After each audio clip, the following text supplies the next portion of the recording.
Selamat siang teman-teman. Ketemu lagi. Semoga nggak bosen, semoga sehat selalu, semoga terus semangat. Gitu ya teman-teman. Eh ini ya, semakin kesini kan semakin banyak yang akan kita bahas gitu kan, dari PPh 21 yang secomplicated itu, terus PPh 22, 23, terus sekarang ada 4 ayat 2. Tenang teman-teman, masih ada periode selanjutnya OP, SPT WPOP dan SPT WP Badan. Gitu ya teman-teman, masih ada beberapa tema lagi ke depannya. Terus semangat ya, saya minta tolong semangat, wes pokoknya belajar lah, belajar dikit-dikit. Kalau ada yang baru diupdate, kita diskusi, tidak masalah waktu kita kelas online maupun offline besok gitu ya. Oke, PPh pasal 42. PPh pasal 42 itu apa sih? Nah, PPh pasal 4 ayat 2 itu adalah PPh yang sering disebut sebagai pajak final. Pajak final artinya apa? Kalau kita mau lapor SPT tahunan, ya udah kita nggak perlu menghitung lagi, nggak perlu dikenakan tarif progresif lagi, nggak perlu ribet kredit pajak lagi. Ya wes, kita cukup melampirkan aku dapat final ini. Wes, bukti pemotongannya, pemungutannya pajak final tadi dilampirkan, udah gitu. Jadi kalau misalnya saya pegawai STI Surakarta, terus saya dapat hadiah undian, ya udah saya lapor SPT induk saya, terus habis itu saya lampirkan bukti pemungutan dari pihak ketiga, karena saya dapat hadiah undian tadi kan, saya dapat bukti potong dari hadiah yang harusnya saya terima 10 juta, misalnya saya kena pajak PPh final atas undian 25%, berarti saya cuma terima 75 juta. Terus saya dapat bukti potong atas 2,5 jutanya yang dilaporkan ke pajak tadi, gitu ya. Nah, di sini ada PT Matahari. Dia itu perusahaan yang bergerak dalam industri gula manufaktur ya. Terus alamatnya itu ada di kota Surakarta. Terus dia berdiri sejak 5 tahun yang lalu. Dia merupakan wajib pajak yang harus memotong pajak penghasilan atas pembayaran yang dia lakukan. Dia itu wajib pajak badan. Sebenarnya gini ya, kalau kita di perusahaan ya, kita praktek nih di perusahaan. Sebenarnya kalau kita sebagai perusahaan itu bisa campur-campur. PPh 21 ada karena kita punya karyawan, kita berhak untuk memotong penghasilan dia kalau penghasilannya melebihi PTKP gitu ya. Terus kita juga bisa bertransaksi 23. Contohnya perusahaan saya ulang tahun, saya ngasih hadiah gitu kan. Bisa bertransaksi di PPh pasal 23. Terus saya juga bisa kena atau saya bisa berurusan dengan PPh pasal 4 ayat 2 juga kalau saya sebagai perusahaan ya. Nah, tapi di kasus kita ini seolah-olah perusahaan itu cuman ada satu pajak yang dikenakan.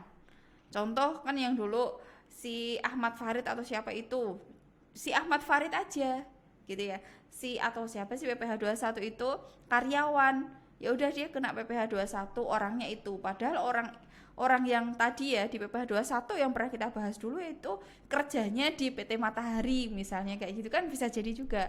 Tapi kita asumsikan supaya itu nggak berlanjut, takutnya apa, kalau satu perusahaan terus berlanjut, takutnya yang kemarin itu ada yang tidak masuk, takutnya ada juga yang kemarin tidak join di kelas, maka dia akan ketinggalan banyak.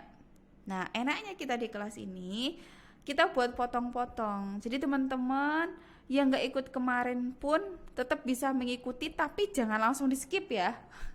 Jangan langsung di skip, tetap berusaha untuk ngejar gitu ya, tetap berusaha untuk ngejar, nggak bisa offline, ikutilah secara online. Nah, langsung di PT Matahari ya, dia bertransaksi dan wajib memotong PPh pasal 4 ayat 2 atas pembayaran yang dia lakukan, pembayaran tertentu ya. Nah, dia wajib memotong PPh final. Contohnya di tanggal 3 September perusahaan itu membayar imbalan jasa pelaksanaan konstruksi kepada PT Bangun Sejahtera. Ya, perlu kita ingat, PPh final tuh contohnya sewa tanah dan bangunan. Contohnya penghasilan atas konstruksi, penghasilan atas pengawasan konstruksi gitu kan. Nah, perlu yang di video sebelumnya kan udah ada penjelasan tuh tentang teorinya. Oh, tarifnya berapa? Terus kalau misalnya rumah susun berapa tarifnya? Kalau dia bukan rumah susun berapa tarifnya? Itu kan udah ada tuh di sebelumnya. Jadi teman-teman cek lagi di video sebelumnya kira-kira kalau untuk pelaksanaan konstruksi itu kena tarif berapa ya gitu ya. Teman-teman cek lagi ya di video sebelumnya.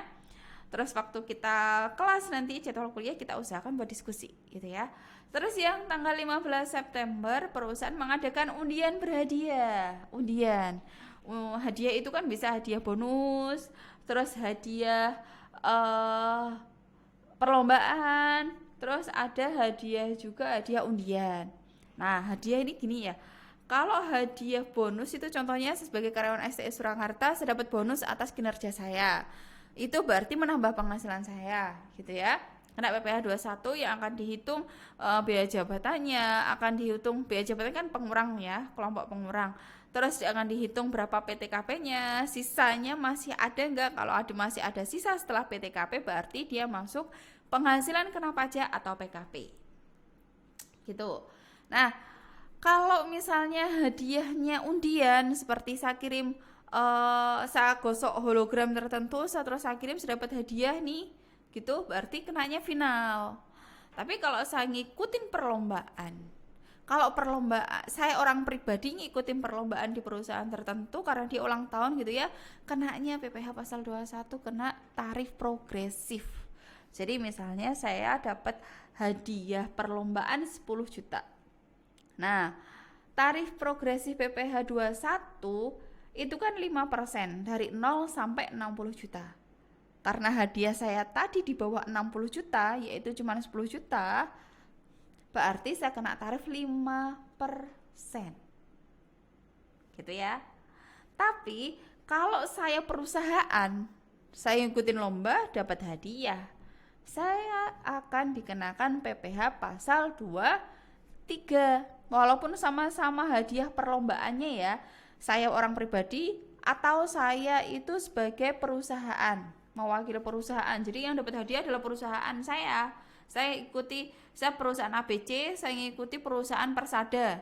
Lomba perusahaan Persada saya menang. Nah, saya perwakilan dari perusahaan. Saya dapat hadiah, tapi hadiah ini bukan untuk saya pribadi, tapi untuk perusahaan.